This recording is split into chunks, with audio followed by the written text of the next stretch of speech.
I almost missed it.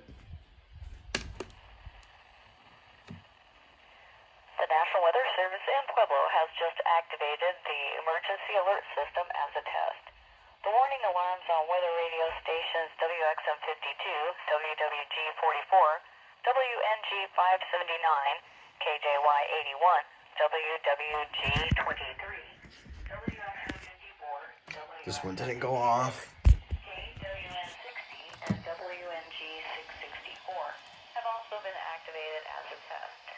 During potentially hazardous weather situations, broadcasters and officials participating in the emergency alert system and those with specially built weather radio receivers are automatically notified of the hazard by the preceding digital code and warning alarm. Tests with the digital code and warning alarm are normally conducted by the National Weather Service every Wednesday between 11 and noon. If hazardous weather threatens near the normal test time, the test is postponed to the first good weather day. The digital code and warning alarm will be activated for selected watches and warnings affecting South Central and Southeast Colorado.